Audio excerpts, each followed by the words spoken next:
अमर उजाला के बहराइच के मुखिया श्री दिवाकर शुक्ला जी हैं और हमने थोड़ा कार्यक्रम के बारे में आपको महिलाओं के लिए जो भी सरकार द्वारा कानून बनाया गया है अपराध से कि आपके लिए क्या क्या कानून है और किस अपराध में कितनी सजा है, अपराध आपके साथ न हो उससे बचने के तरीके क्या हैं, इन सब चीजों पे जानकारी दी जाएगी। और हम आप सभी से अनुरोध भी करेंगे कि यदि जो भी जिज्ञासा आप लोगों की हो किसी क्राइम के संबंध में कि ऐसा होता है तो हम क्या आप लोग आए और मां सरस्वती के सम्मुख दीप प्रज्वलन कर कार्यक्रम का विधिवत शुभारंभ करें। एसपी सिटी मॉल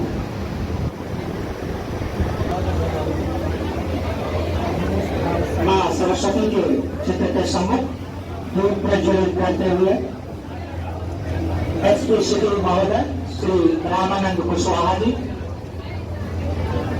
हमारे अमर उजाला दैनिक के ब्यूरो चीफ दिवाकर शुक्ला जी, हमारे प्रयागपुर के थानाध्यक्ष करुणा शंकर पांडे जी और अमर उजाला के तहसील संवाददाता श्याम जी मिश्रा, साथ में कैंट के प्रवक्तागण,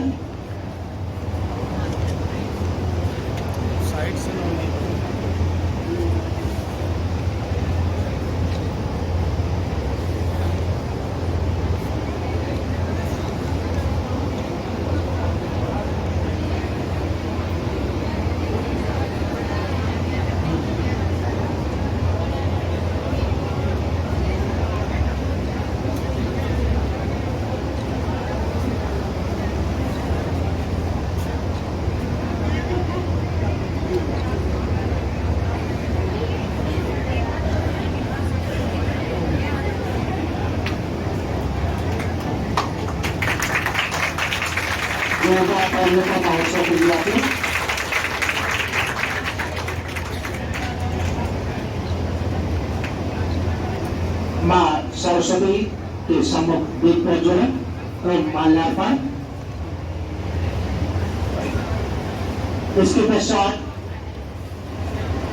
मां सरस्वती की वंदना के लिए हम आमंत्रण करते हैं कैंट के वरिष्ठ शिक्षिका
बहुत ही सुंदर सरस्वती की वंदना हमारी बच्चियों के द्वारा की गई। हमारे अतिथिगण दूर से चल करके हम लोगों के बीच में आए हुए हैं। हम बहुत आह्लादित हैं, आपको अपने बीच में पा करके हम धन्य हो रहे हैं। हम मन से, वाणी से और कर्म से आपका स्वागत करते हैं। इस स्वागत की कड़ी में सचिव युवाकर शुक्ला जी से कि वो एसपी सिटी महोदय का माल्यार्पण कर इस प्रांगण में उनका हार्दिक स्वागत करें।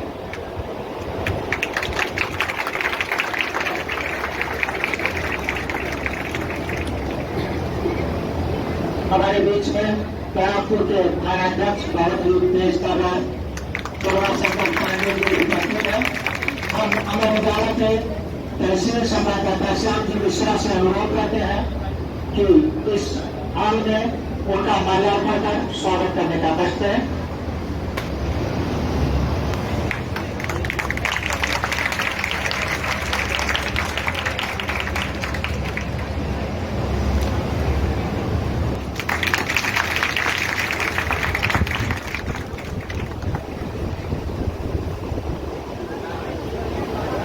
प्रस्तुत करेंगे लड़कियां मंच पर आ जाए।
बहुत ही सुंदर प्रस्तुति फाउंडेशन की तरफ से पुलिस पाठशाला की ये कार्यशाला आज यहाँ पर आयोजित की गई है।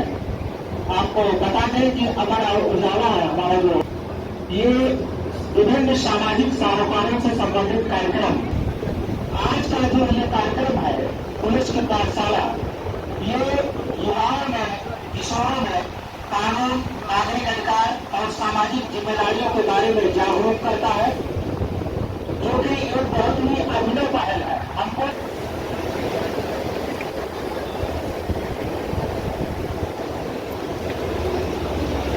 इसी बीच में हमारे प्राचार्य महोदय और डिप्टी डायरेक्टर साहब मनोज कुमार अग्रवाल जी का आगमन हुआ है। आप लोग जोरदार उनका स्वागत कीजिए और हम अनुरोध करेंगे अपने तहसील संवाददाता अमर उजाला श्याम जी मिश्रा जी से कि उनका माल्यार्पण कर अपने इस प्रांगण में हार्दिक स्वागत और अभिनंदन करें।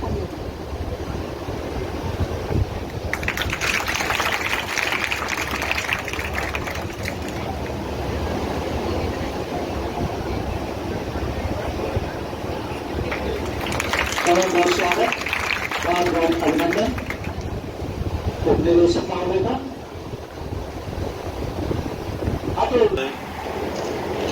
प्राचार्य महोदय, आपका अमर उजाला के इस कार्यक्रम में स्वागत है। जैसा कि अभी कृष्ण जी ने बताया कि इसका उद्देश्य आप लोगों को कानून और अधिकार दोनों की जानकारी देना।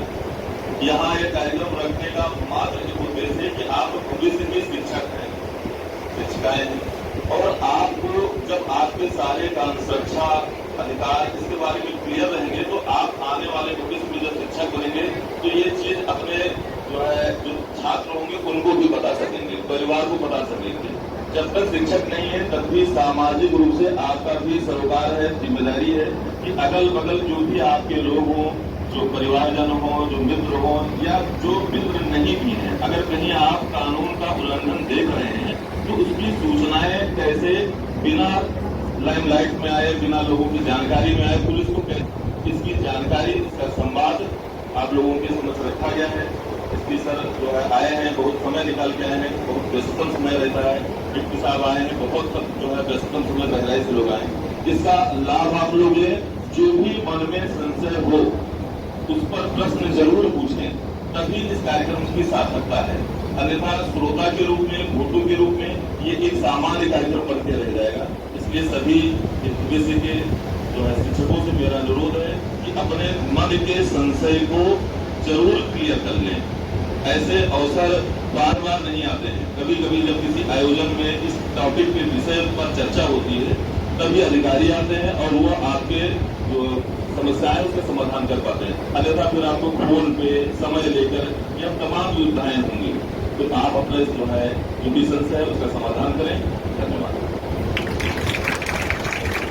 बहुत बहुत धन्यवाद शुक्ला जी।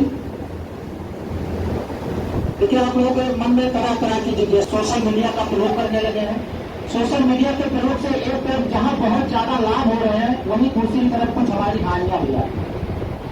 तो उन सबसे कैसे हम बचाव करें, कैसे रहें, किस प्रकार से कौन सी सावधानी बरतें, कौन कौन से आपके हेल्पलाइन नंबर हैं जो किसी भी मुसीबत में आपको मदद करते हैं, इन सब चीजों की जानकारी आज आपको यहाँ पर दी जाएगी। उससे पहले हम आमंत्रित करेंगे आपके विधायक के प्रवक्ता श्री दशरथ यादव जी को कि वह आए और इससे संबंधित अपने विचार आप लोगों के मध्य में रखें। श्री दशरथ यादव जी जो आप लोगों के समक्ष अपने विचार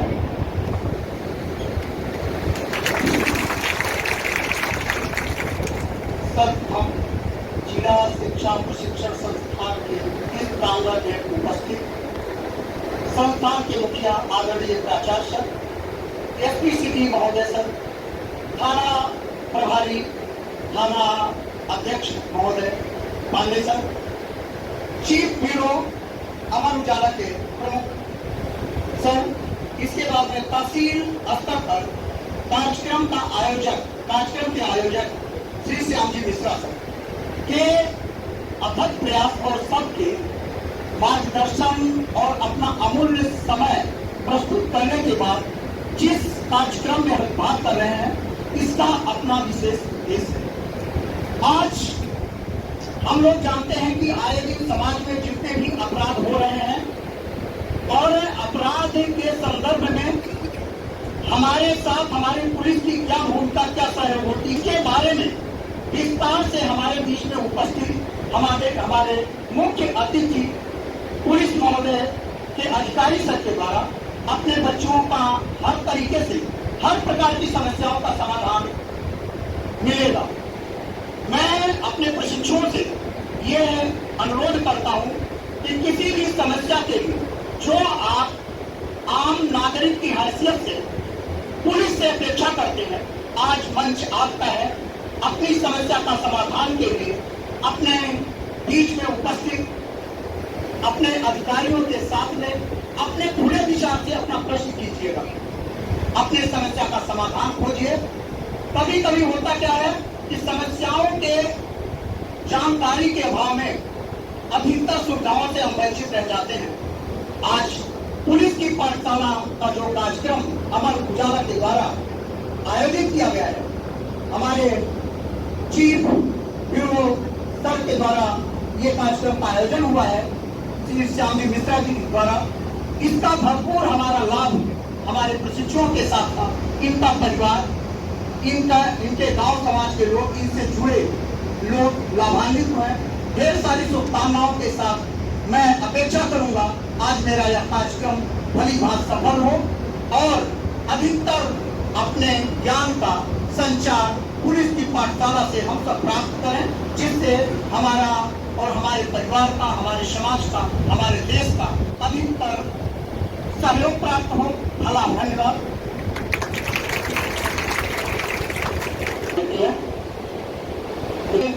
कानून और कानून व्यवस्था, इसमें सबसे अहम रोल हमारे पुलिस विभाग का होता है।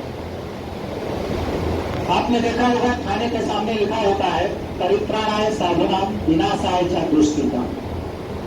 यानी जो सज्जन पुरुष है उनकी हमेशा रक्षा के लिए प्रतिबद्ध होती है हमारी पुलिस।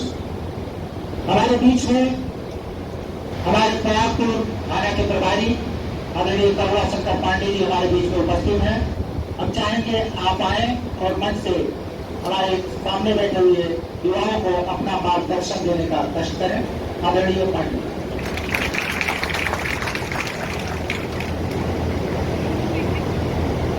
आदरणीय पुलिस अधीक्षक नगर महोदय,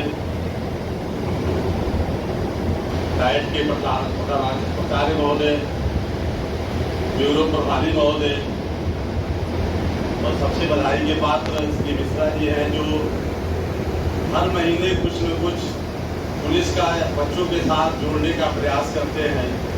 कभी थाने पर, कभी डायट पे। बड़ा अच्छा लगता है। हम लोग चाहकर भी समय नहीं निकाल पाते हैं, पर ये हम लोगों से जरूर उसमें सम्मिलित कराने में अहम रोल निभाते हैं श्याम जी मिश्रा जी।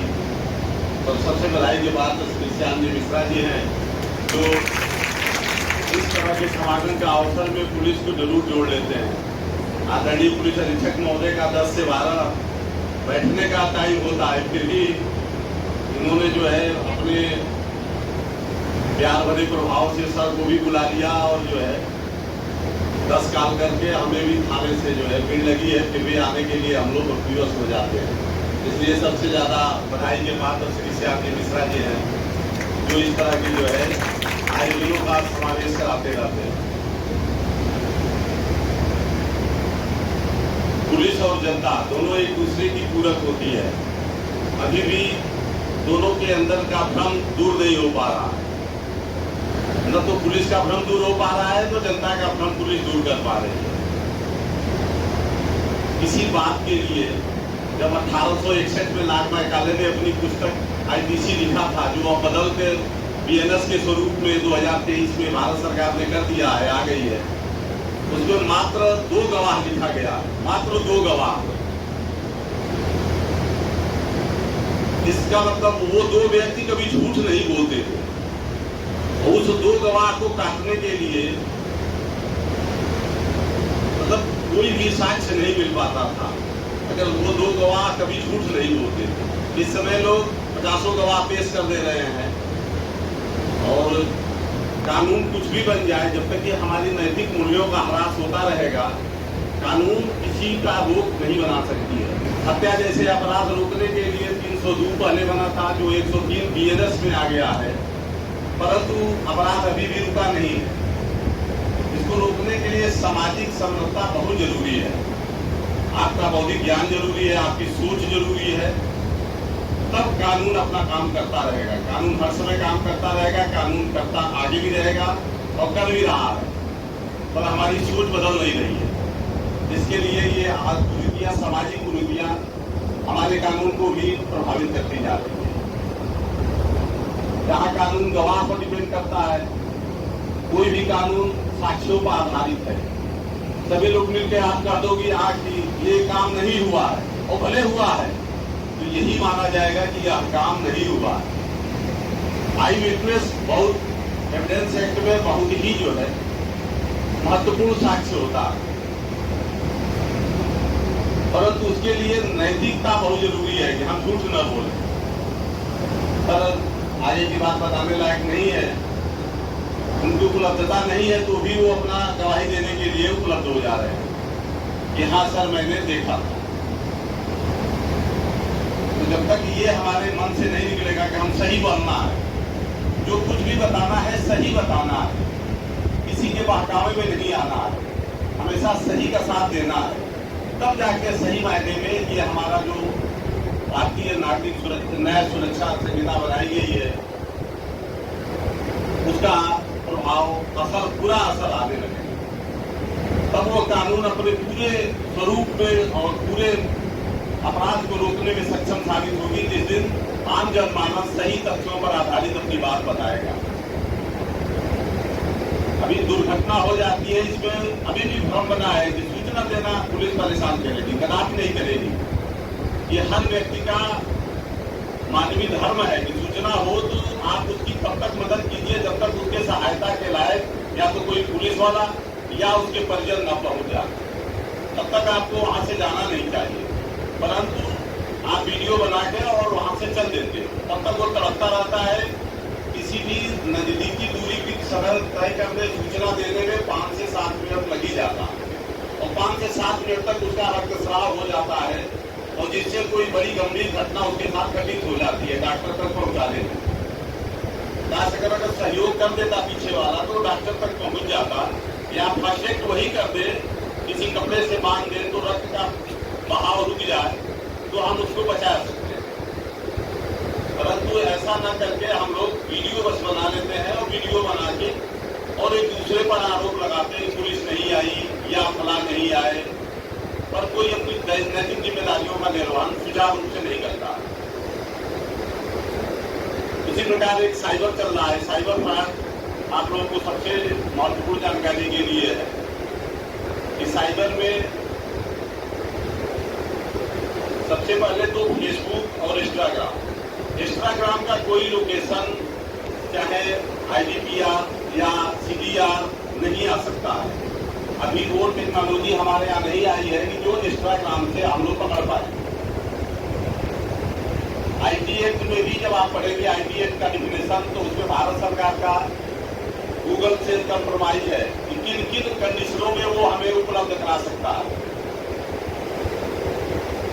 तो IT एक्ट में साफ साफ उसकी डिफिनेशन में पूरा डीपली लिखा हुआ है। फिर भी हम लोग FIR लॉन्च करके प्रयास करते हैं और वो देने के लिए बातें नहीं है। हमारी भारत सरकार का एक ग्रेड हुआ है और जो IT एक्ट बनी है उसमें बहुत साफ साफ उसकी डिफिनेशन धारा 2 में परिभाषा में लिखा हुआ है, पर बातें नहीं हो। अपने मन से जो भी ट्रांजेक्शन आप कर रहे हैं सही मामले में वो कोई ऑफेंस नहीं बन, कोई अपराध नहीं बनता है, क्योंकि वो आपकी सहमति मानी जाती है। आपको आपके मोबाइल पर जागरूक किया जा रहा है।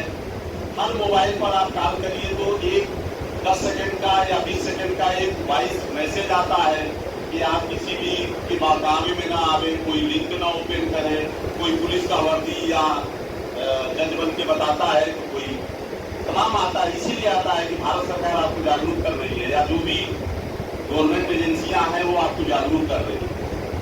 फिर भी आप जो है लिंक को ओपन कर दे रहे हैं। कोई भी आपके विद्यालय से जाए, आपके वजीफा के लिए, आपके फॉर्म के लिए विद्यालय द्वारा एक ऐप लॉन्च किया गया है।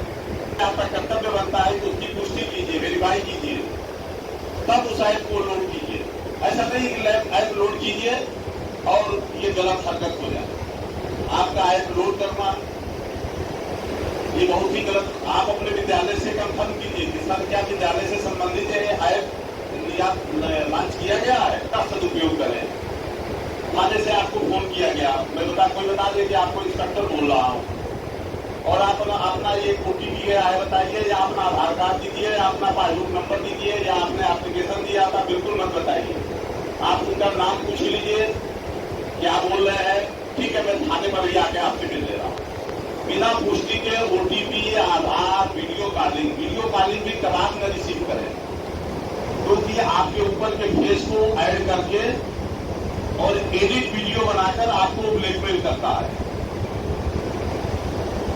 ऐसे वो कुछ कर नहीं पाएगा, 2-3 दिन आपको ब्लैकमेल करेगा कि मैं फेसबुक पर ये कर दूंगा, कुछ नहीं कर पाएगा। पर आप मानते नहीं हो, आप वीडियो कॉलिंग को रिसीव कर लेते हैं। अननोन वीडियो कॉलिंग कदापि न रिसीव करें और प्रयास कीजिए कि अगर बच्चियां हैं तो फेसबुक को लॉक रखें, ताकि आपके जो फोटो है वो उसका कोई दुरुपयोग न कर सके। साइबर क्राइम में एडिट का जमाना बहुत जबरदस्त बढ़ता जा रहा है। कोई भी एडिट करके किसी भी प्रकार का वीडियो फोटो अपलोड करके और वो वायरल कर दे रहा है, जिसकी एविडेंस एक्ट में कोई ग्राह्यता है भी नहीं, मान्य नहीं है। 66A जो IT एक्ट बना था वो सुप्रीम कोर्ट ने पोस्टपोन सस्पेंड कर दिया, उसको खत्म कर दिया है अभिव्यक्ति की आजादी में, तो वो अपराध की श्रेणी में नहीं आता है। और दूर आपको कहते हैं कि पुलिस कार्रवाई नहीं कर रही, वो अभिव्यक्ति की आजादी में 66 ए माननीय सर्वोच्च न्यायालय ने सस्पेंड कर दिया है वो धाराओं का। सबको अभिव्यक्ति की आजादी कॉन्स्टिट्यूशन जो देता है उसके तहत इस तरह का प्राविधान आईटी एक्ट में माननीय सर्वोच्च न्यायालय ने बनाया है। नई भारतीय नागरिक न्याय सुरक्षा और भारतीय नागरिक न्याय सुरक्षा की स्थापना 2023 में हो चुकी है। थोड़ा कठिन है, अभी पुरानी पद्धतियों से हम लोग काफी दिनों तक उसको याद किए हैं, तो कार्रवाई तो उसी धाराओं में चल रही है, कार्यवाही उसी धाराओं में चल रही है, परंतु जो है अभी हम लोग पूरी धाराओं का स्मरण नहीं कर पाए। तो आपके लिए भी ये थोड़ी जानकारी, किताब नेट पर अवेलेबल है, आपके अपने उसमें राइट क्या क्या दिए गए हैं। महिला संबंधी जो हेल्पलाइन है 1090 है, 112 है, थाने पर भी साइबर हेल्प है और महिला हेल्प डेस्क है जिसमें केवल महिलाएं ही आपकी बात सुनेंगी, कोई पुरुष उसमें नहीं जाता है। सीसी कैमरे में वो पूरा कैमरा लैस है, कोई भी व्यक्ति उसमें नहीं जाता है, केवल महिला आरक्षी ही बैठती है। तो आपकी किसी प्रकार की अगर सूचना देती है तो उसको गोपनीय रखा जाता है, उसको किसी भी दशा में शेयर नहीं किया जाता है। बहुत सारी बच्चियां सीओजी पर भी फोन करती हैं हमारे सीनियर अफसर को, चाहे मुझे भी, तो न उनका नाम बताया जाता है, न उनके फोन नंबर बताए जाते हैं, न उनकी बातें शेयर की जाती है। परंतु आप कह रहे ना, आप यहाँ से जा रही हैं, कोई व्यक्ति आपके साथ कुछ भी कर रहा है, हो सकता है वो आपके साथ फ्रॉड ही करना चाह रहा है, आपके कोई बैग को पैसा समझ के छीनना चाहता है, मिसबिहेव करना चाहता है, तो आप रोके 1090 पर या थाने के सीओजी पर या 112 पर जरूर कॉल करके बताएं। इनके साथ उसको पहचान नहीं है, घर का लड़का है तो अपने माता पिता को बताएं, बिना हिचक किए आप अपने थाने के महिला हेल्प डेस्क पर बताएं। वहां भी नहीं बता पा रहे हैं तो अपने टीचर्स को, जो भी गार्जियन है आपके, उनसे शेयर करें, वो क्या उसका निदान करना है वो जरूर करेंगे, परंतु उसको आप दिल में मत दबाए रहिए, क्योंकि एक छोटी सी गलती आगे चल के बड़ी घटना कहीं अंजाम देती है।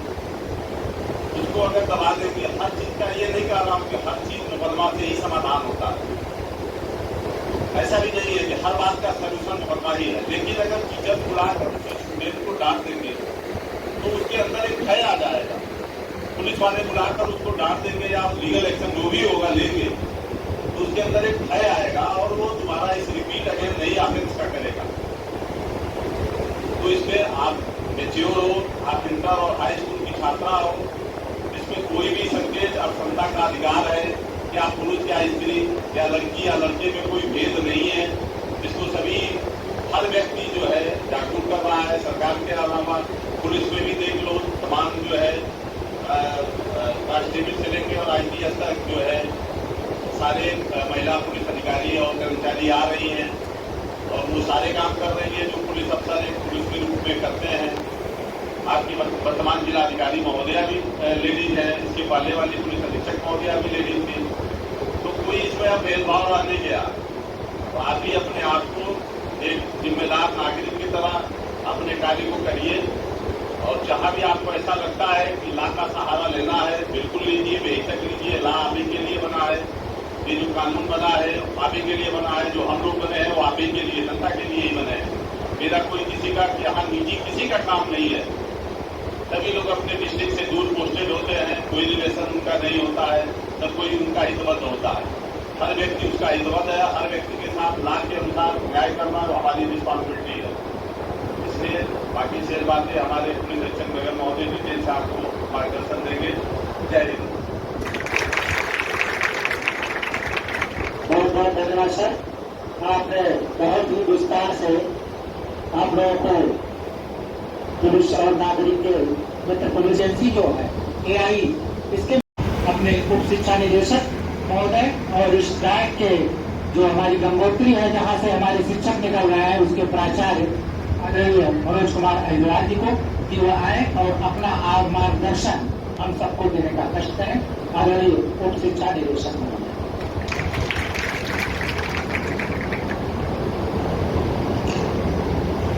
जिला शिक्षा एवं शिक्षण संस्थान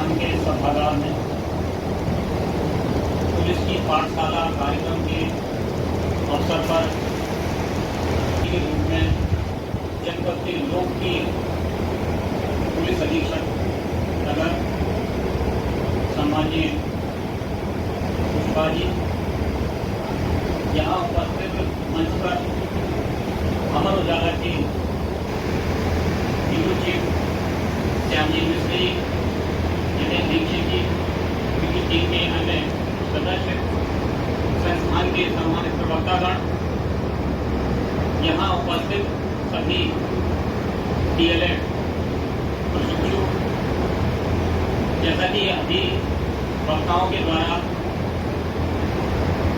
आपको कानून के संदर्भ में पूरा विस्तृत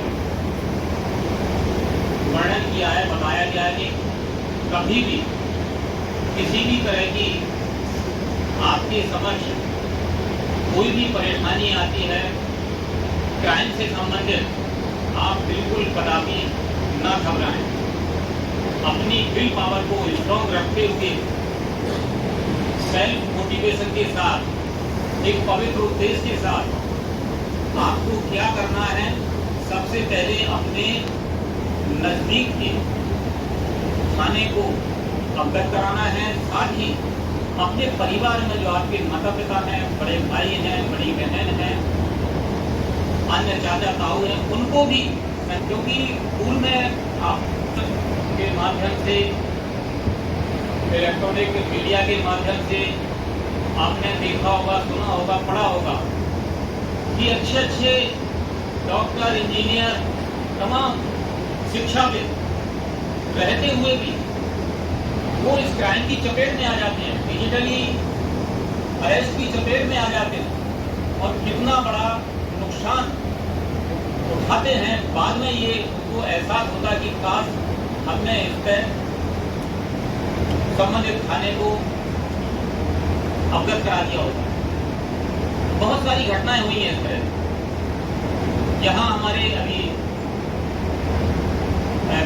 वक्तागण कह रहे थे कि यहाँ बयापुर के सम्मानित थानाध्यक्ष महोदय, ये हाई स्कूल इंटरमीडिएट के स्टूडेंट हैं, ये हमारे हाईली क्वालिफाइड प्रशिक्षु हैं, graduate, post graduate, BTech, law किए हुए भी यहाँ पर आते हैं। और डिस्ट्रिक्ट का एजुकेशन का अगर कोई सबसे बड़ा इंस्टीट्यूट होता है तो डायरी ही होता है, क्योंकि यहाँ पर MA, MSc, BA, BCom करने के बाद कोई PhD करता है या कोई BTech करता है, उसके बाद भी यहाँ पर DLED के रूप में वो प्रशिक्षण प्राप्त करके आगे की अपनी शिक्षा जगत में वो अपनी उपस्थिति किस प्रकार से दर्ज करे, एक आइडियल शिक्षक किस प्रकार से उसको कार्य करना है, उसको यहाँ पर तैयार किया जाता है 2 वर्षों।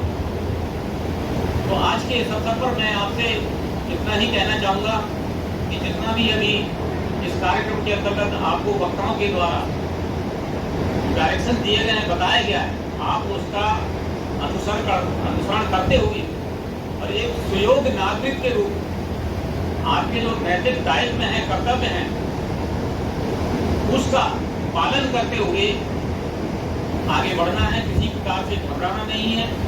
कोई भी किसी प्रकार की आपके सामने इस प्रकार की समस्या आती है तो आप अपने संबंधित गुरुजनों को, अपने परिवार को, थाने को, जो हेल्पलाइन नंबर दिए हैं उनमें निश्चित रूप से बताएं। आज के इस अवसर पर मैं अपनी वाणी को यही विराम देता हूँ। जय हिंद, जय भारत।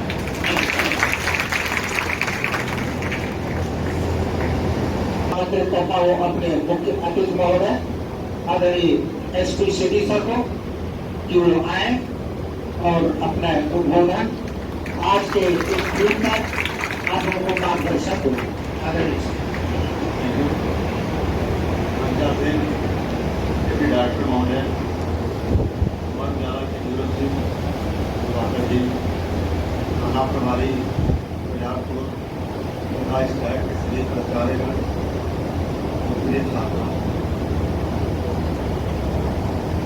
आज यहाँ जो प्रोग्राम रखा गया है लाइफ में, ये बहुत ही शुभ स्थान है। क्योंकि आने वाले समय में आए काफी भारत में के निर्माता हैं। आगे टीचर है, अपने देश का आगे कोई निर्माण करता है। जिस तरह बच्चों को जो संस्कार डालेगा, जो शिक्षा डालेगा, उसी से बच्चे जाकर भारत का भाग्य बनाएंगे और भारत के अपना सहयोग करेंगे। इसके पहले अमर उजाला का पुलिस का पाठशाला है। मैं 3 बिंदुओं पर फोकस करूंगा: ट्रैफिक मैनेजमेंट, साइबर क्राइम और महिला संबंधी जो अपराध हो रहे हैं इसके संबंध में। सबसे पहले आप लोग ये बताइए, आज के समय में कंप्यूटर इंटरनेट के युग में ऐसा क्या है जो हमारे जीवन को सबसे ज्यादा प्रभावित कर रहा है? रूटीन लाइफ है, हमारे रूटीन लाइफ है, हमारे जीवन को सबसे ज्यादा प्रभावित करने वाला क्या है? मोबाइल और इंटरनेट। चलिए, बहुत बढ़िया। और सोशल मीडिया, हाँ, इंस्टा वही सोशल मीडिया ऐसा आ जाएगा, इसमें और कुछ, हाँ, और कुछ सोचिए, और कुछ जो हमारे जीवन सबसे ज्यादा प्रभावित कर रहा हो, जन्म से लेकर के मरने तक। हाँ, आवाज नहीं आ रही, बोलिए। हाँ, आवाज क्लियर नहीं आ रही, क्या बता रही है?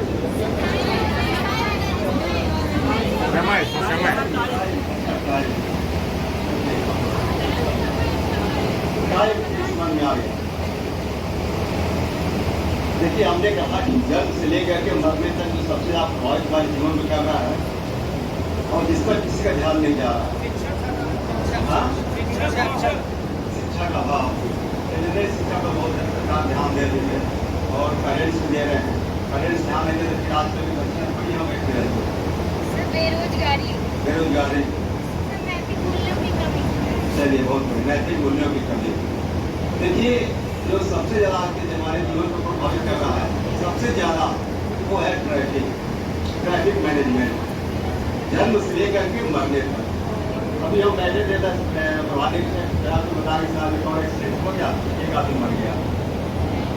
ट्रैफिक एक ऐसा इशू है, जन्म जैसा हमारी बच्चा जन्म लेता है, माँ प्रेगनेंट हॉस्पिटल जाना हो, डिलीवरी होना, कि वापस जाना है, या बीमार हॉस्पिटल जाना हो, या फिर मरने के बाद भी दाह संस्कार में जाना हो, जैसे हमारे बड़े शहरों में महानगर, लखनऊ, गाजियाबाद, नोएडा। मतलब ट्रैफिक ऐसी विधा है, एक ऐसी इशू है कि हमारे जीवन को प्रतिदिन प्रभावित कर रही है और इस पर हमारा किसी का ध्यान नहीं जा रहा है। सरकार थोड़ा चीजें चलते रहते, गरीब ट्रांसपोर्ट मिनिस्टर बने हैं, student transport minister, court wise पर ध्यान दे रहे हैं। तो पहले मैं आपको ट्रैफिक मैनेजमेंट बताता हूँ कि हमारा ट्रैफिक अक्सर होता है कि जाम फंस गया, जाम हो गया, एक्सीडेंट हो गया। सबसे पहले आप लोग इसको याद करते हैं पुलिस को। जाम है तो पुलिस के से काम लग रहा है, एक्सीडेंट हो गया इसलिए पुलिस ने आप रोड में एक्सीडेंट हो गया। तो मैं आपको आज ट्रैफिक मैनेजमेंट बताता हूँ। ट्रैफिक मैनेजमेंट इतना वास्ट है जो हमारे जीवन को प्रतिदिन प्रभावित कर रहा है। और कैसे प्रभावित कर रहा है? एक हम लोग बात जैसे कहा जाता है कि सिविक सेंस नहीं है, वैसे ट्रैफिक सेंस भी नहीं है। अगर आप लोग जितने यहाँ पर हम लोग हैं, अगर आप लोग सबके यहाँ पर डायबिटीज, ब्लड प्रेशर बिल्कुल नपवा करके और आप लखनऊ जाने के लिए आप लखनऊ जाइए, फिर आपको ब्लड प्रेशर और शुगर वहाँ नपवाया जाए, इंसुलिन सबका बढ़ा रहेगा। कारण क्या हो? ट्रैफिक, या तो जाम के कारण, या आपके दाएं बाएं चलने वाले बाइक से जो ऐसे बाइक से लड़के चल रहे हैं या कोई रोड चल रहा है, उनको देखकर आप लगे ऐसे रैश ड्राइविंग करते हैं, आप लगे अगर मन रहती कोई गाड़ी से दो पकड़वाते हैं, या स्पीकर हाथ बजा रहे हैं, प्रेशर हाथ बजा रहे हैं, चलने कोई सेंस नहीं है। तो ट्रैफिक हमारे जीवन में प्रतिदिन प्रभावित कर रहा है। और भारत में मतलब पूरे विश्व में सबसे कम प्रति व्यक्ति गाड़ियों की संख्या सबसे कम है तो भारत में है। और सर्वाधिक एक्सीडेंट कहाँ होता है? भारत में होता है। सर्वाधिक लोग एक्सीडेंट से कहाँ मरते हैं? भारत में मरते हैं।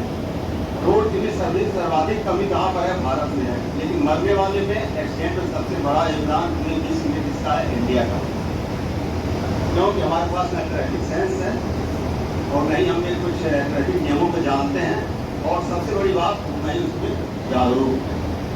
तो पूरी ट्रैफिक मैनेजमेंट 5 ई पर, ई मतलब एलिफेंट वाला ई पर निर्भर करता है। पहला आता है, बताए कोई फर्स्ट क्या है? कोई एक दो को बता सकते हैं आप लोग?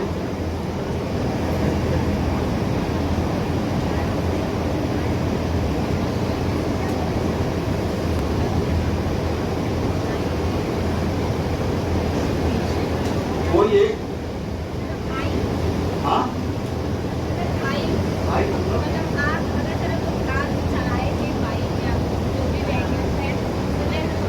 हमने की बोला है, हाँ हाँ, चलिए ठीक है। और कुछ? नियमों को जानते हैं, अगर नियमों से चलेंगे तो कोई प्रॉब्लम एक एजुकेशन एक कारण है, ठीक है, चलिए बहुत बढ़िया।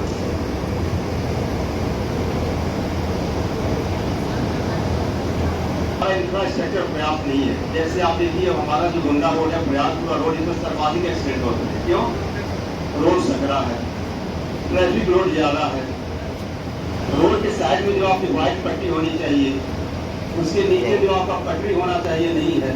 अभी आपने देखा प्रयागपुर में एक ऑटो का एक्सीडेंट हुआ, ओवरटेकिंग बस एक्सीडेंट हुआ, उसमें कुछ 16 लोग बैठे हुए थे और 11 लोग मरे थे और आए दिन एक्सीडेंट हो रहा है। जब तक हमारा रोड इंफ्रास्ट्रक्चर मजबूत नहीं होगा तब तक एक्सीडेंट होता रहेगा। जहाँ देखिए 4 लेन हो रहा है, 6 लेन हो रहा है, 8 लेन हो रहा है, वहाँ भी एक्सीडेंट हो रहे हैं, कम हो रहे हैं। तो दूसरे कारण में क्यों हो रहा है? तो हमारा जो पहला जो समस्या है, अब जैसे मान लीजिए आप लोग आप बधाई जाते हैं, पहले रेलवे क्रॉसिंग पड़ता है, वहाँ भयंकर जाम मिलता है आप लोगों को। लेकिन वहाँ पर अगर अलग फ्लाई ओवर बन जाए और डबल लेन की सड़क बन जाए, जो रेलवे क्रॉसिंग डबल हो जाए, दोनों साइड से अगर रेलवे क्रॉसिंग गिरे वहाँ कभी जाम लगेगा? यहाँ से आपको मान लिया बधाई जाने में आधा घंटा लगता है, लेकिन 11 वहाँ पर एक्सीडेंट है, अगर ट्रेन आ रही है, आपको क्रॉसिंग बंद है, तो कम से कम 20-25 मिनट आपको जाम में आपको वहाँ पर रुकने का आपको क्या कहते हैं कि वो टाइम ज़्यादा एक्स्ट्रा लग जाता है। अब मान लीजिए आपको हॉस्पिटल जाना हो, किसी पेशेंट को ले जाना हो, किसी प्रेगनेंट लेडीज को लेकर के जाना हो, आपको एग्जाम देने जाना हो, ट्रेन पकड़ने जाना हो, तो उस आधे घंटे का जो टाइम आपका केवल ट्रैफिक मतलब उस सिग्नल गिरने से आपको क्रॉसिंग बंद होने से जो आपको एक्स्ट्रा टाइम लग रहा है, उसमें आपको गुस्सा है कि नहीं आएगा? आपका ब्लड प्रेशर बढ़ेगा कि नहीं बढ़ेगा? तो रोड इंफ्रास्ट्रक्चर हमारे यहाँ जो भी रोड बन रहा है उस लेवल पे नहीं बन रहे हैं। जो लोग बना भी रहे हैं, अभी उनके भी दिमाग में उनसे पूछा जाए प्राथमिकता क्या है? उनको रोड का एक्सीडेंट रोकने की प्राथमिकता नहीं है, जाम कम करने की प्राथमिकता उनकी नहीं है। वो इस तरह की इंजीनियरिंग नहीं कर रहे हैं, इस तरह की उसको मतलब रोड डिजाइन नहीं कर रहे हैं कि कम से कम एक्सीडेंट हो, कम से कम रोड जाम हो और लोग स्मूथली पहुंच जाए। तो पहला हमने गलत बोल दिया। पहला जो है क्या है? इंजीनियरिंग, रोड इंजीनियरिंग, जिसमें आपका इंफ्रास्ट्रक्चर आता है, रोड की क्या डिजाइन हो, कितनी उसकी क्षमता है, किस लेवल पर उसको ट्रैफिक चलना चाहिए। जैसे आज जो भारत में एक्सप्रेसवे बन रहे हैं, अब तक टोटल भारत में 5 एक्सप्रेसवे बने हुए हैं। Eastern west expressway 1, eastern west expressway 2, eastern west expressway 3 और दिल्ली मेरठ एक्सप्रेसवे, और 5वां का जो एक्सप्रेसवे बड़ा उसका प्रचार और उसमें जाएंगे तो रियली में लगता है कि हमें किसी देश एक्सप्रेसवे पे चल रहा है जो 12 घंटे में दिल्ली से मुंबई पहुंचा देंगे। एक्सप्रेसवे बिल्कुल एलिवेटेड एक्सप्रेसवे है, 11 फीट ऊंची बनाई गई है, उसमें कोई जानवर क्रॉस कर सकता है, नॉन स्टॉप चलते रहिए, मिनिमम स्पीड 120 किलोमीटर। तो पहला रोल क्या है एक्सप्रेसवे का? अगर अच्छे रोड बनेंगे तो आपको जाने में टाइम कम लगेगा, स्मूथली आप वहाँ पहुँच जाएंगे, समय की बचत होगी, ईंधन की बचत होगी। पहला रोड ट्रैफिक मैनेजमेंट में किसका है? Engineering, road engineering, infrastructure. दूसरा आता है एजुकेशन, हम लोग जैसे अभी हमने कहा, जैसे हम लोग के अंदर सिविक सेंस कम है, उसी तरह हम लोग पास ट्रैफिक सेंस भी कम है। अगर आपको यहाँ से बहराइच जाना हो, आप कितने सभ्य हैं, कितने पढ़े लिखे हैं, कितने अंदर आपका ट्रैफिक सेंस सिविक सेंस है, आपके गाड़ी चलाने से पता चल जाता है। अब 20 लाख 25 लाख की गाड़ी चल रहे हैं, फॉर्चूनर चल रहे हैं, इनोवा चल रहे हैं, क्रिस्टा चल रहे हैं, उससे नहीं पता चलेगा। आप अपने पास ये जगह कहीं चलेंगे कितने सभ्य हैं, लेकिन आप रोड पे कैसे चल रहे हैं ये जगह जरूर पता चल जाए कि आप कैसे हैं, कितने पढ़े लिखे, कितने जिम्मेदार हैं, कितने सभ्य हैं। जितनी महंगी गाड़ी लोग चलते हैं उतने ट्रैफिक रूल्स को तोड़ते हैं, उतने ट्रैफिक वायलेशन। और इसी वक्त सांस में हम 25 लाख इनोवा चल रहे हैं, क्रिस्टा में चल रहे हैं, हम ट्रैफिक तोड़ने के लिए, ट्रैफिक तोड़ने के लिए, दूसरे को धक्का मारने के लिए, रैश ड्राइविंग करने के लिए, ओवरटेक करने के लिए बिल्कुल हम अपराधी हैं। जो कानूनी गाड़ी चलाते हैं इस सब पर लागू होता है, हमारे पर लागू होता है, सब पे लागू होता है। जो हम लोग पास ट्रैफिक सेंस है ही नहीं, उसमें हम लोग सिविलाइज नहीं है। चाहे कुछ भी है, BA कर लें, MA कर लें, BEd कर लें, इंजीनियर डॉक्टर बन जाए, कुछ भी बन जाए, तो हमारे कंप्यूटर में फिर है ही नहीं, दिमाग में कंप्यूटर फिर है ही नहीं। अगर रेलवे क्रॉसिंग पे अगर मान लीजिए लोग क्यों बना करके हैं, जिससे लोग चीटी से तुलना करते हैं, एक चीटी जो आगे चलती है उसके पीछे हजारों चीटियाँ चलती हैं, वो लाइन नहीं तोड़ रहे। अगर क्रॉसिंग बंद है, अगर सभी लोग लाइन में लग जाए, एक आने जाने वाले दोनों अप डाउन में लाइन में लग जाए, तो मुश्किल से 10 मिनट लगेगा, जैसे क्रॉसिंग होगी सब लोग निकल जाए। लेकिन क्रॉसिंग बंद होती हुई पहला जो आगे खड़ा होगा, दूसरा आगे उसके साइड में, तीसरा उसके साइड में, चौथा उसके साइड में, पूरा एक कबड्डी की टीम दोनों साइड से बिल्कुल बन जाती है। और उसमें और सबसे बड़ी अराजकता फैला देते हैं बाइक वाले। आप लोग पढ़े लिखे होता है ना कि फिल्म से ब्लैंक लिख स्थानों को छोड़ दीजिए, बीच बीच में जो खाली स्थान बना रहेगा, बने बचेगा, तो बाइक वाले आकर के भर देंगे। अब क्रॉसिंग हो गई, अब एक दूसरे के मुंह देख रहे हैं, तो आज आमने सामने कबड्डी की टीम जैसे दोनों तरफ से बिल्कुल गाड़ी मुंह लगाए हुए खड़े, अब तब एक ट्रैफिक बढ़े। तो हम लोग पास अवेयरनेस हो, अगर हम 12 क्यू में खड़े हो जाएं, एक पीछे गाड़ी खड़ा कर लें, लेकिन हम जल्दी इतनी जल्दीबाजी में जितने बेरोजगार उतनी जल्दीबाजी हम लोग की है।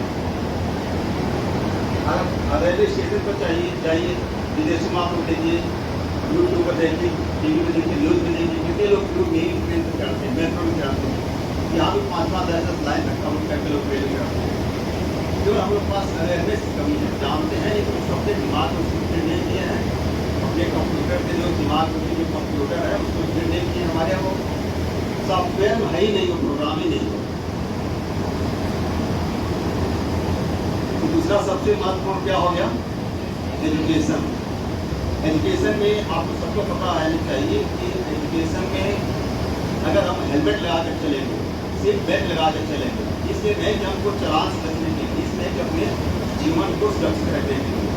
अगर हम हेलमेट लगा कर चल रहे हैं, सीट बेल्ट लगा कर चल रहे हैं, एक्सीडेंट होगा लेकिन मौत नहीं होगी। आपका हाथ टूट सकता है, पैर टूट सकता है, कोई गंभीर चोट आ सकती है, लेकिन मौत नहीं होगी। 90% मौत होती है हेड इंजरी से। जैसे हेड इंजरी आज हम देखता है, छोटी हल्की कोई चोट की, लेकिन ब्रेन हो जाता है, इंटरनल चोट लग जाती है, आदमी पूरा उसकी मौत हो जाती है। हेलमेट की इतनी जरूरत है, और हेलमेट में ISI मार्कर अच्छी क्वालिटी है। बहुत नकली हेलमेट लोग बेचने लगे हैं, लोग कहने लगे सस्ता टिकट। और वही यार सीट बेल्ट का, अब तो पूरी 6 सीटों पर 6 लोगों के लिए बात कर जाते हैं। अभी लोग गाड़ियाँ निकल रही हैं, भारत सरकार ने सीट बेल्ट निर्माण करते हैं, पीछे की जो सवारी बैठी हुई है उसके लिए सीट बेल्ट निर्माण कर दिया गया है। अभी आप लोगों ने बिना सीट बेल्ट नहीं लगाने का बहुत बड़ा एक्सीडेंट हुआ था, बहुत बड़े एक देश के उद्योगपति की डेथ हुई थी। मालूम है आप लोगों को, 1 साल 2 साल पहले की बात है, बहुत बड़ा एक्सीडेंट हुआ था, मर्सिडीज से एक्सीडेंट हुई थी। उसको देश के बहुत बड़े उद्योगपति जा रहे हैं। हाँ, आप पीछे बने रहे, थोड़ा सा आप लोगों को न्यूज़ देखना ही चाहिए, पेपर पढ़ना ही चाहिए। खास करके अमर उजाला आपको शिक्षित करने के लिए आप अवेयर नहीं होंगे कैसे अपने बच्चों को पढ़ाएंगे, मतलब के स्टूडेंट को पढ़ाएंगे, क्या बताएंगे। आप लोगों ने साइरस मिस्त्री का नाम सुना है? साइरस मिस्त्री किसने नाम सुना है? रतन टाटा का नाम सुने आप लोग? रतन टाटा के पहले साइरस मिस्त्री रतन टाटा सन्स के टाटा सन्स के चेयरमैन थे। साइरस मिस्त्री तालुक की फूड कंपनी है, इसमें उनका फर्स्ट शेयर होल्डिंग है, इसमें भी टाटा सन्स में टाटा जितनी कंपनियां टाटा सन्स उसको ऑपरेट करता है। उसके चेयरमैन थे साइरस मिस्त्री। राजस्थान कंपनी का आपने नाम सुना है, बड़े बड़े प्रोजेक्ट हाईवे बनाती होगी, उसके भी चेयरमैन थे।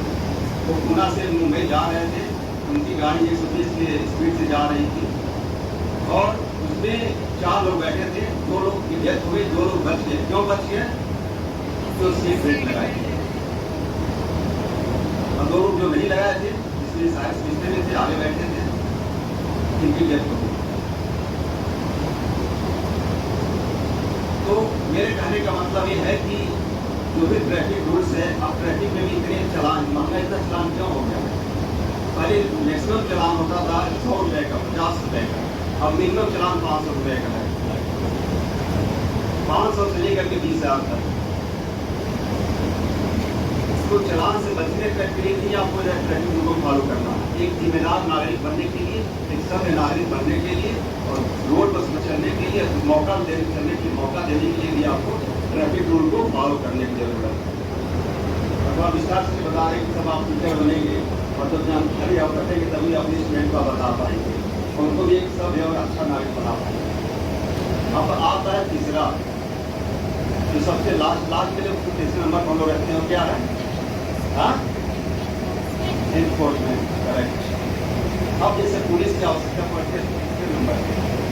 अभी जैसे हम मान लीजिए महिला संबंधित जो अपराध पर जो बात करेंगे, साइबर अपराध से बात करेंगे, अपराध में कहेंगे कि हमारे पास ये बात के बाद यही हो गया, तो उन्होंने बता भी दिया है। तो इसका आता है इन्फोर्समेंट। अब समस्या ये है कि आप लोग जिससे सुनते हो कि यार न्यूयॉर्क की पुलिस बहुत अच्छी है, स्कॉटलैंड की और ऐसी पुलिस बहुत अच्छी है, यहाँ की पुलिस अच्छी नहीं है। क्यों नहीं अच्छी है बताएंगे आपको?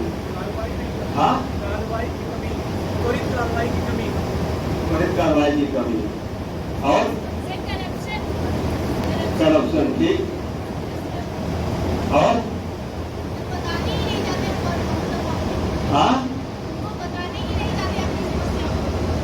बताने चलिए ये भी सही बात है। देखिए आप विदेशों में जाइए, इंडियन आप जो साउथ इंडियन स्टेट है, तमिलनाडु, केरल वगैरह जाइए, तो 99% लोग ट्रैफिक रूल्स को फॉलो करते हैं और नॉर्थ इंडिया में खासकर यूपी बिहार में 99% लोग ट्रैफिक रूल को तोड़ते हैं। अभी आप यहाँ से जा रहे हैं, 3 सवारी बैठ रहे हैं, पुलिस ने देखा चलान कर दिया, हेलमेट नहीं है चलान कर दिया, रैश ड्राइविंग कर रहे हैं चलान कर दिया, या शराब पीकर गाड़ी चला रहे हैं जाकर थाने बैठा दिया, जो आपको पढ़वा दिया। तो यहाँ तो पुलिस को 99% लोगों को कंट्रोल करना पड़ता है और विदेशों में 1% लोगों के लिए वहाँ पुलिस बनी है। यहाँ तो 99% लोगों के लिए पुलिस है, जो सुबह से शाम तक यही काम करती है। कितने लोग पता चला कि आप शाम के समय जा रहे हैं गोलगप्पा खाने के लिए, 3 सवारी बैठे हुए हैं, हेलमेट नहीं लगाए हैं, पुलिस ने इसमें चलान कर दिया, गए थे गोलगप्पा खाने 50 रुपये का, एक जगह चलान लेकर के आ गए। क्या पुलिस को अच्छा कहेंगे क्या? बताइए, पुलिस कहेंगे पुलिस बहुत अच्छी है, हमारे घर में चलान कर दिया गया तो 50 रुपये गोलगप्पा खिलाने के लिए भाई को या बहन को या किसी को और एक जगह चलान लेकर के आ गए, तो पुलिस को आप अच्छा कहेंगे? नहीं कहेंगे। लेकिन वो आप टिकट पे दिया जा रहा है ताकि आप ट्रैफिक रूल्स को फॉलो करें, ट्रैफिक नियमों को फॉलो करें और एक सब नागरिक होने का एक मतलब परिचय है। अभी एक बहुत बड़े टेनिस स्टार मतलब प्लेयर हैं, अब उनका नाम नहीं ध्यान आ रहा है, वो फर्स्ट टाइम इंडिया आए थे, तो उन्होंने जब एयरपोर्ट से आप होटल गए तो उन्होंने कहा कि भारत देश में बड़ा मतलब अद्भुत देश है और यहाँ पर ईश्वर का आशीर्वाद प्राप्त है। कैसे आपको क्या मतलब इतना आत्मज्ञान कहाँ से प्राप्त हो गया? हाँ, जिस रोड पे गाय भी चल रही है, भैंस भी चल रहा है, मर्सिडीज भी चल रही है, ई-रिक्शा भी चल रहा है, सब चल रहे हैं। कोई दाएं से निकल रहा है, कोई बाएं से निकल रहा है, कोई मतलब चारों तरफ से निकल रहे हैं। जरूर इसको इस देश में भगवान की कृपा है इस देश पर कि सभी उसी रोड पे चल रहे हैं, एक्सीडेंट नहीं हो रहा है, सब पहुंच जा रहे हैं। आप जैसे मान लीजिए एक्सप्रेस ट्रेन कभी गए आप लोग, बड़ी एक्सप्रेस जो 6 लेन 8 लेन एक्सप्रेस ट्रेन है, आप उसका बिल्कुल राइट पर डिवाइडर के पास वाला जो लेन होता है, इस लेन 1 2 3 4 बना होता है, वो ओवरटेक का लेन होता है।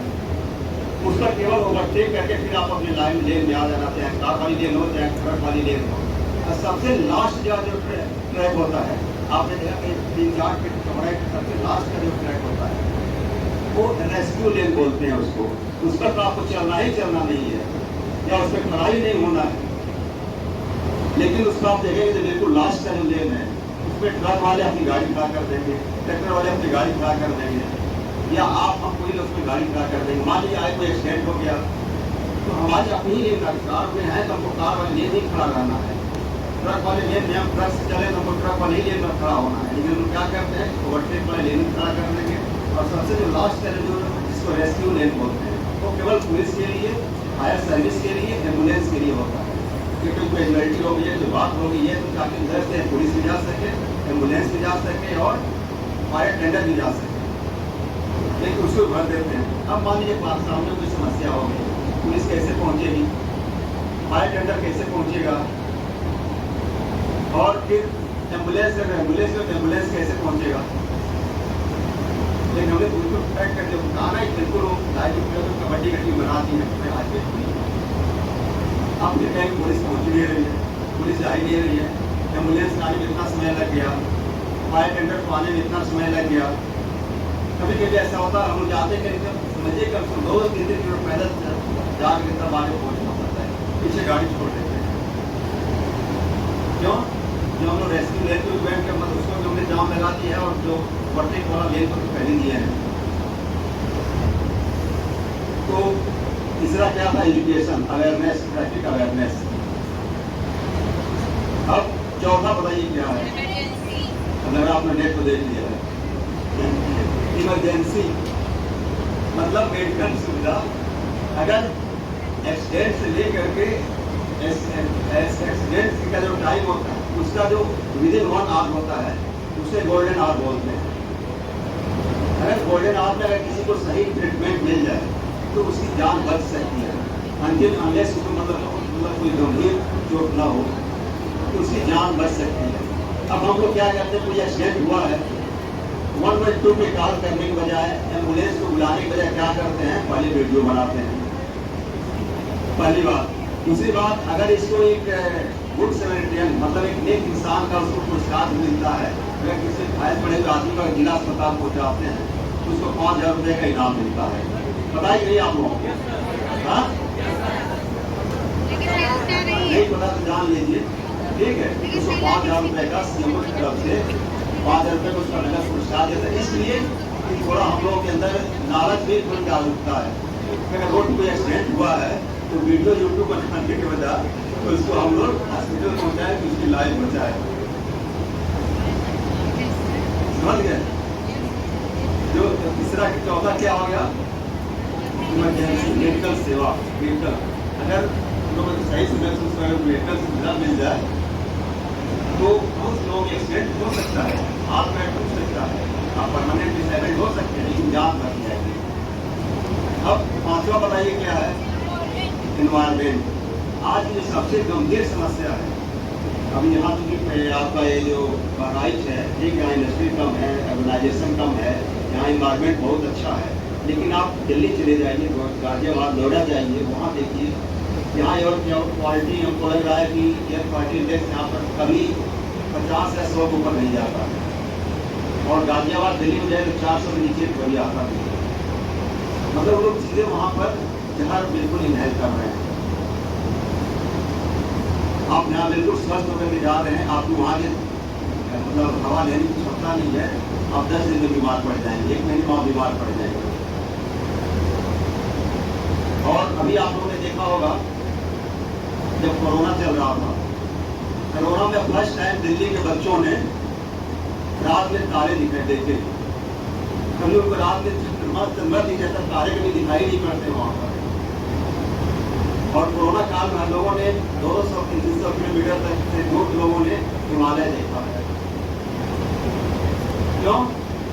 जब उसमें जब उनकी गाड़ियाँ बंद हो गई थी, सब मतलब मानव का जो एक्टिविटी थी बंद हो गई थी, फैक्ट्रियाँ बंद हो गई थी, एटमॉस्फेयर इतना क्लीन हो गया था, दूर तक दिखाई पड़ता था।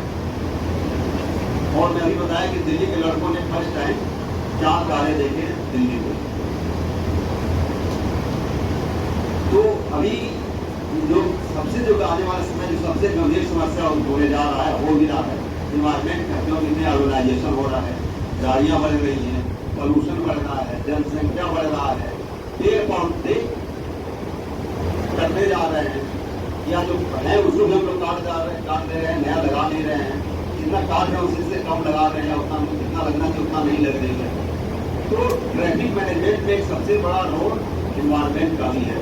इन्वायरमेंट को क्लीन करने के लिए अब एक सीधे उदाहरण मैं बताऊँ, आपको मान लीजिए जिला अस्पताल जाना है, बिल्कुल ट्रैफिक स्मूथ चल रही है, आप 15 मिनट में पहुँच जाएंगे, लेकिन जाम में फंस गए, इतनी ओवर ट्रैफिक है, ओवरलोड ट्रैफिक है, तो आपको जो 15 मिनट जाना था आपको लग गया 1 घंटा, 45 मिनट लग गया।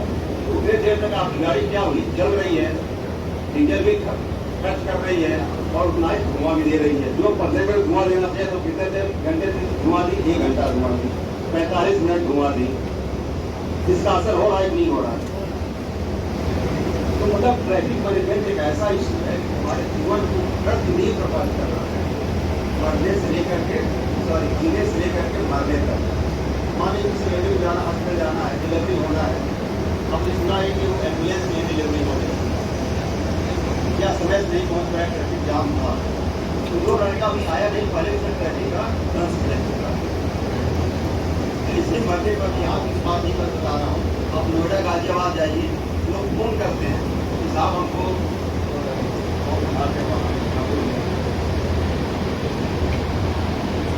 ध्यान नहीं आ रहा है, तो वहाँ लोग जाकर दाह संस्कार करते हैं। लेकिन बीच में है तो 6 लेन का मतलब रोड है, लेकिन उसमें इतनी ट्रैफिक है, जो आपका गाजियाबाद और लखनऊ वाली जो NH-24 है, उस पर लोग उसका डाइवर्जन भी रहता है। तो लोग जब जाम में फंसते हैं, फोन करते हैं साहब हमको दाह संस्कार में जाना है, डेढ़वाजी हम लोग लिए बस के लिए है, साधन के लिए हुए, 1 घंटे से जाम में फंसते हैं, तो जाम खुलवा दीजिए। मतलब जो पहला हुआ तभी ट्रैफिक एकदम से हम मरने के बाद दे रहा है, वेट कर रहा है कि हम संतान पहुँचने के लिए वेट कर रहा है। तो मतलब ये इतना मतलब एक ऐसा इशू है जो हमारी प्राथमिकता में है ही नहीं। सरकार की प्राथमिकता में अब थोड़ी धीरे धीरे आने शुरू हो गई, लेकिन पब्लिक की प्राथमिकता में है ही नहीं। जितने जो इंजीनियरिंग डिपार्टमेंट हैं, रोड बनाने वाली जितनी एजेंसियाँ हैं, चाहे PWD हो, NHAI हो, उनकी प्राथमिकता में ट्रैफिक है ही नहीं। वो बस रोड बना दो, चाहे वहाँ एक्सीडेंट हो, या ब्लाइंड टर्न हो, या कर्व हो, या कट हो, कोई मतलब नहीं, बस रोड बनना चाहिए। अक्सर हम लोग किसी मीटिंग में जाते हैं, जब मैं गाजियाबाद में था, तो NHAI की और जो है आपका बोले जो मेट्रो ट्रेन की आ रहा है, उनकी मीटिंग हम जाते हैं, मैं तो कोई बात नहीं कर रहा था। बड़े बड़े वहाँ पे NHAI के और रेलवे के बड़े बड़े अधिकारी, बहुत बड़े अधिकारी जब होते थे, बड़ी ध्यान से। और हमने एक रैपिड रेल आपने सुना होगा, भारत में बड़ी तरह की रैपिड रेल जो दिल्ली से मेरठ के लिए चल रही है, जिसकी मिनिमम स्पीड 180 किलोमीटर है, 180 किलोमीटर है, और वो मेट्रो का एडवांस वर्जन है। वो इसलिए उसको बनाया गया, मेट्रो में लोग समझते थे, बड़े बड़े जिनके लोग हैं, पैसे लोग थोड़ा सा मुनासिब कर लेंगे तो गरीबों के लिए है। लेकिन वो कारपोरेट ट्रेन है, उसके कारपोरेट कोच है, उसके ट्रेन के अंदर डब्बे के अंदर भी आपके ATM लगे हुए हैं, जहाँ पर पैसे डालेंगे आपको टैक्सी के बोतल मिल जाएगा। इस तरह के लोग पढ़े हुए लोग और पैसे वाले लोग उस ट्रेन में सफर करें, उसकी सीटें ले तो प्लेन की जैसी है, प्लेन की जैसी। तो हम लोगों ने इस हवाले से दिखाया वहाँ, तो उसको बहुत उसमें सुधार किया गया है।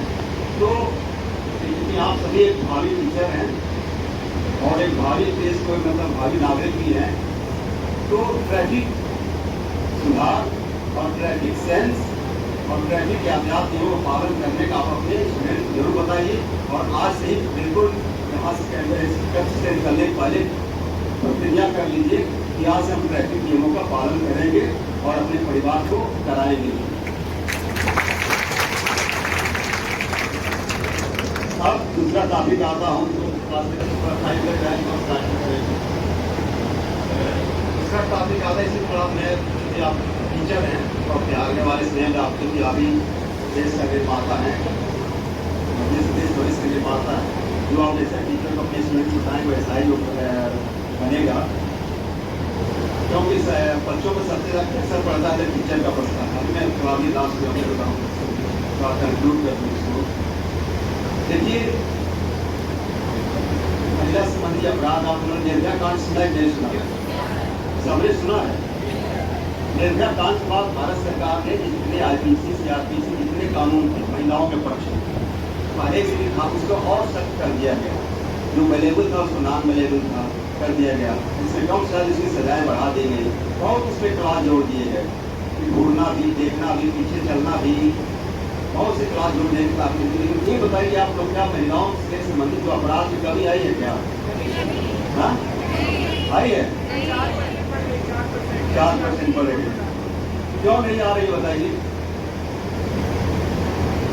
तो आप लोग सोचा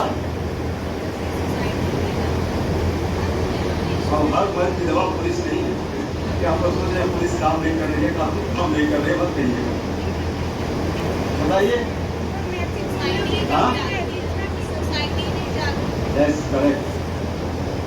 अब मैं थोड़ा इसके बेसिक रूप में जा रहा हूँ। मैं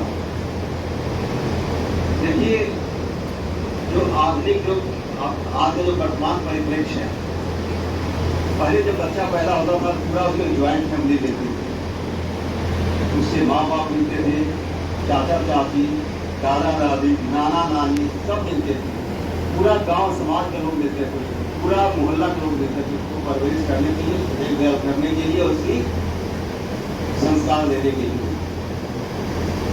लेकिन अब क्या हो, आइसोलेट फैमिली हो गया। पति पत्नी दोनों कमा रहे हैं, या पति कमा रहा है पत्नी नहीं कमा रही है, या पति कहीं बाहर काम कर रहे हैं, पत्नी अकेले उसको घर का भी काम करना है। लेकिन आज के बच्चों का जो परवरिश हो रहा है, किससे हो रहा है? हाँ, मोबाइल से। अब छोटे बच्चे जैसे बेटा रोने लगता है, बच्चा माँ क्या करें, मोबाइल ऑन करके दे देती। अब छोटा बच्चा 2 साल 3 साल 6 महीने 7 महीने का बच्चा पूरा मोबाइल देख रहा है। मोबाइल देकर तो खाना भी खाएगा, मोबाइल देकर कोई दूध भी पिएगा। तो उसकी परवरिश कहाँ से मिल रही है? मोबाइल से। जिस बच्चे पर पहला जो नियंत्रण होता था, माँ बाप का होता था, चाचा चाची होता था, दादा दादी होता था, पूरे परिवार का होता था। इसे नहीं तो गाँव मोहल्ले के लोग उस पर नजर रखते थे। ये सब अपनी जो परिवार नाम की जो संस्था है, समाज नाम की संस्था है, सब अपने आप को बिल्कुल ड्रॉप कर दी, पीछे हट गई। अगर पहले मान लीजिए गाँव में कोई लड़का लड़की कहीं मान लीजिए कुछ ऐसे गलत काम कर रहे हैं, तो परिवार में कोई दूसरा सदस्य है, गाँव कोई दूसरा सदस्य देखता था तो उसको क्या करता, वही थप्पड़ मार देता था, या फिर आकर उसको घर बताता, देखो तुम्हारा लड़का यहाँ पर बदमाशी कर रहा था, उसे भी थप्पड़ मारा, फिर घर आकर उसको थप्पड़ मेरी। अब कोई देखता है तो कुछ बताता ही नहीं है, नहीं टोका टोकी करता है, नहीं उसको रोकता है, और नहीं आप उस घर वालों को बताता है, और तुम सोचता चलो कलावारा निकल लेगा और ठीक रहेगा। क्योंकि आजकल समाज में परिवार जितनी वैमनस्यता आ गई है, उसमें इतना एक दूसरे को पैर खींचने वाले हो गए हैं। तो पहली हमारी जो संस्था है जो परिवार से शुरू होती है, तो क्या हुई, फेल हुई कि नहीं हुई? तब हम कैसे उम्मीद करते हैं कि हमारा लड़का बहुत अच्छा होगा, हमारा एक अच्छा उसके अंदर संस्कार आएगा, बहुत अच्छा एक जिम्मेदार नागरिक बनेगा, अपने माँ बाप की सेवा करेगा। आप हमारे यहाँ जाइए, जन सुनवाई में अगर 100 प्रार्थना पत्र आते हैं तो उसमें कम से कम 30 प्रार्थना पत्र पारिवारिक मामले में होते हैं। पति पत्नी का विवाद होता है, सास बहू का विवाद होता है, पेरेंट्स अपने आकर सिखाते हैं कि हमारा बेटा हमारी बेटी बहू हमको खाना नहीं दे रहे हैं, हमारा इलाज नहीं करा रहे हैं, हमारी पूरी संपत्ति कब्जा कर लिए हैं। क्यों? पहले हम उसका संस्कार ही नहीं दे रहे हैं उस तरह। ये कैसे उम्मीद करें? तो उसको संस्कार कहाँ से मिल रहा है? मोबाइल से। कैसे उम्मीद करें हम बूढ़े हो जाएंगे तो हमारा बेटा हमारा सेवा सत्कार करेगा? पहले जो बच्चे होते थे, मान लीजिए ठीक है, उनका पहला नियंत्रण परिवार का होता था, परिवार में सब पूरा पा गया। सेकंड नंबर पर आता था समाज का, जो गांव नगर के मोहल्ले के लोग होते थे, वो उस पर नियंत्रण रखते थे। वो उसका मान लीजिए कहीं लड़का परेशान है, कहीं जा रहा, जैसे हमारे गाँव का लड़का है, तुरंत लोग जाते थे, उसकी हेल्प करते थे। बदमाशी करता तभी तो उसको समझाते थे या उसको बचाते थे, घर आके बताते थे। तो समाज के लोग भी इस चीज़ को देख रहे नहीं देख रहे। और तीसरा जो सबसे महत्वपूर्ण संस्था है जिसको सबसे ज़्यादा उत्तरदायी है वो कौन सा है? हाँ बताइए। हमने दो संस्था को बता दिया, एक परिवार समाज, तीसरा विद्यालय। बिल्कुल सही, कॉलेज स्कूल। जब हम लोग पहले जो प्राइमरी स्कूल में पढ़े हुए हैं, या जैसे बात मंच बैठे पुराने ही लोग हैं। जब बच्चा घर में बदमाशी करता था, माँ बाप के कंट्रोल नहीं आ रहा था, तो जाकर टीचर को बताते थे कि हमारा बच्चा हमारे कंट्रोल नहीं आ रहा है, बदमाशी कर रहा है, ये बंद रहेगा, हमारे हाथ से निकल रहा है, तो उसको टीचर ठीक कर देते और टीचर भी नियंत्रण रखते थे। जब हम लोग पढ़ते थे तो अगर रास्ते माली स्कूल से निकल गए, अगर रास्ते पर टीचर मिल गया तो फिर रास्ता छोड़ देते थे कि सामने टीचर न पढ़े, या फिर मिले तो फिर बैठ चुके थे। आज तो लड़के लड़कियाँ बिल्कुल बदलते हुए निकल रहे हैं और फिर उल्टा उल्टा भी कॉमेंट भी करते हैं कि हंसने की बात नहीं है। समाज में गिरावट आ रही है, ये बिल्कुल एक मनन और चिंतन की बात है। आज हमारा जो समाज जो अराजकता की तरफ जा रहा है, क्यों इतना लड़कियों के साथ अपराध हो रहा है, क्यों छेड़छाड़ हो रहा है, क्यों मारपीट हो रहा है। अभी हमने कहा कि आप यहाँ से और बहराइच चले जाए, लखनऊ चले जाइए, तो 10 जगह ऐसे आपके मामले आएंगे कि आपको मन करेगा कि तभी इसको थप्पड़ मारें या पुलिस को बुलाएं। क्यों? तो उसको संस्कार मिला ही नहीं है। हमने कहा कि किसी की सर्टिफिकेट की आवश्यकता नहीं कि आप कितने अच्छे हैं, सर्टिफिकेट नहीं दिखाते चलेंगे आप कितने अच्छे हैं, लेकिन जो आपके बात व्यवहार से, आपका जो हेल्पिंग नेचर है, आपके चलने का जो सुरूर है, जो आपके ट्रैफिक सेंस है चलने का, इससे पता चल जाएगा बहुत अच्छे घर के हैं, बहुत अच्छे परिवार के हैं और आपके माँ बाप ने स्कूल में अच्छा संस्कार दिया। बहुत से ऐसे स्कूल हैं, कॉलेज में कहते हैं हमारे बड़ा मतलब अव्वल दर्जे का नंबर 1 का हमारे यहाँ स्कूल है। बहुत बड़े बड़े स्कूल में बड़ी उनकी लाखों की फीस है। वो स्कूल का हमारा बहुत संस्कार है। मैं उनसे कहता हूँ, हम लोग अक्सर कॉलेज में जाते रहते हैं, मैं उससे कहता हूँ कि अपने बच्चों को अगर संस्कार देखना होगा आप रोड पर देखिए, तब बताइए। तो यहाँ क्लास में डरा लगे कुछ नहीं बोलेगा, जैसे रोड पर आए वो लड़का कितना उसके अंदर संस्कार है, ये पता चलेगा आपके स्कूल के बच्चे कितने संस्कारवान हैं। स्कूल छूटा, उसी कॉलेज के लड़के उसी कॉलेज के लड़के छेड़छाड़ करते हैं, बदतमीजी करते हैं, कमेंट करते हैं, वीडियो वायरल करते हैं, फोटो बनाते हैं। तो कानून अपनी जगह पर है। अभी मैंने बताया कि कानून को केवल 1% लोगों के लिए, लेकिन 99% हमारे प्रभारी ने कहा कि अभी सभी लोग कर रहे हैं, एक साथ कहते हैं कि गलत को सही कर दें तो गलत ही सही हो जाएगा, और सही को सब लोग कहते नहीं गलत है तो गलत नहीं। मान लीजिए कितने लोग बैठे हैं, 2+2 कितना होगा? 4 होगा। अगर सभी लोग कहेंगे 2+2 4 होगा तो 4 होगा, लेकिन सभी का नहीं 5 होगा। आप लोग झूठ बोल रहे हैं, 2+2 5 होगा, सभी लड़के 5 होगा, क्या होगा? क्या माना जाएगा? 5 माना जाएगा कि नहीं माना जाएगा? माना जाएगा। तो हमारे जब तक इस तरह संस्कार में आएंगे, नैतिक पहले हम लोग पढ़ते थे नैतिक नियम, हाँ ऐसे शिक्षा थी, और हम लोग उसको पढ़ते थे, हम लोग पढ़ते थे कि क्या नहीं करना चाहिए, क्या करना चाहिए। वहाँ पढ़े से बस श्लोक करके ब्रश करना चाहिए, बड़ों को शर्त सुना चाहिए, ये सब यही बात आप लोगों को रखा ही जाता था, उसको हम लोग पढ़ते थे। और उसका पेपर भी होता था, नैतिक शिक्षा का पेपर भी होता था। अभी भी होता है, आप पढ़ाई है कि नहीं है, लेकिन उसका असर कहीं दिखाई नहीं पड़ता, क्योंकि जो ब्रेन चाइल्ड होता है, अभी हमने कहा कि हमारे दिमाग के कंप्यूटर जो फिट कर दें, जो प्रोग्राम डाल दें, वही बाद में काम आता है। ट्रेनिंग जो की जाती है, हम लोगों को पुलिस में करीब 22 महीने की ट्रेनिंग होती है। 22 महीने की ट्रेनिंग जो ट्रेनिंग बताया जाता है, जो चीज़ बताई जाती है, कहीं कहीं वो हमारे जीवन का रिफ्लेक्ट करती है, सर्विस के दौरान वो रिफ्लेक्ट करती है। 100% न करे कुछ तो करती है। अभी छोटे बच्चों को बता दीजिए सिगरेट पीना बुरी बात है, तो अपने बाप को ही डांटना शुरू कर देगा, सिगरेट क्यों पीते बुरी बात है। करेक्ट नहीं करे, जो उसके दिमाग में फीड हो गया, घर से मन उसे कई चैनल में फीड हो गया, पहले मान लीजिए माँ बाप ने सिखा दिया, उसके दादा दादी ने बता दिया और परिवार के लोग उन्होंने बता दिया, फिर स्कूल में टीचर्स बता दिया कि बच्चों सिगरेट पीना बुरी बात है। तो उसके दिमाग में बात के आगे सिगरेट पीना बुरी बात है। तो कभी मान लीजिए स्कूल में कोई लड़का जो मान लीजिए बदमाश से लड़का उसको ऑफर भी करेगा तो उसके दिमाग में पहले आएगा कि सिगरेट पीना बुरी बात है, नहीं पिएगा। 2 दिन 4 दिन पहले रजिस्टर करेगा। देखिए अब दिमाग के आगे बढ़ते हुए अब तीसरा तो मैंने कहा कि जो वुमेन्स रिलेटेड जो प्रॉब्लम है, जो समस्याएं हैं, कहीं कहीं हमारे नैतिक मूल्यों का पतन है, समाज जो अराजकता की तरफ जा रहा है, इसका एकमात्र कारण यही है कि हमारे नैतिक मूल्य पतन हो रहे हैं। हम लोग इतने अपने बच्चों में अपने में इतने संस्कार नहीं दे रहे हैं। पूरी ये देश की नहीं, पूरी समाज की समस्या है। बेरोजगारी कर रहे हैं, जो आतंकवाद है, अलगाववाद है, अराजकता है, क्यों है? अगर मान लीजिए आपके अच्छे संस्कार हैं और मैं कहूँ कि यार चलो वहाँ पर पत्थरबाजी करना है, चलो रोड जाम करना है, तो आप जाएंगे? नहीं जाएंगे, क्योंकि आपको बात में गलत है।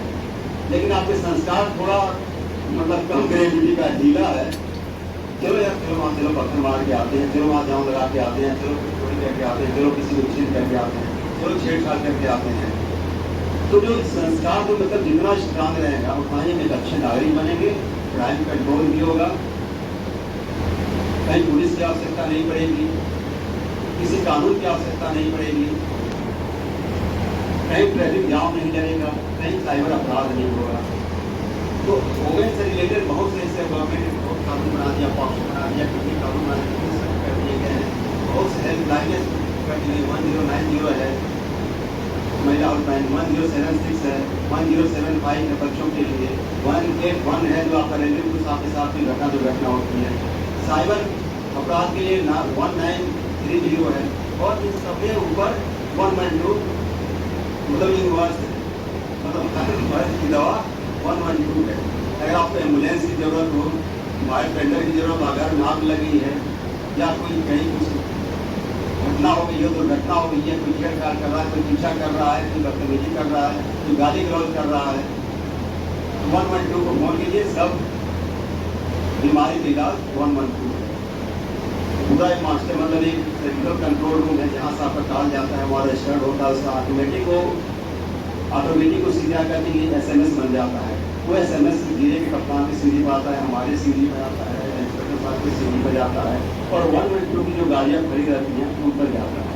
हमारा फर्स्ट रिस्पॉन्स उनका होता है, उनका टाइम रिपोर्ट किया जाता है कि आप जब से जैसे इवेंट जनरेट घटना से तो आपको जाने में कितना टाइम लगा। अगर वो टाइम ज़्यादा लगा तो फिर उनकी लिखा पड़ी होती है, वहाँ जवाब नहीं होते, सब कुछ ऑनलाइन है, उसमें कोई बचा नहीं सकता। जैसे भी गाड़ी अगर यहाँ पर खड़ी है, जैसे मोड़ करी तुरंत वहाँ पर ट्रैक कि आप गाड़ी यहाँ से इवेंट के लिए चल रही है।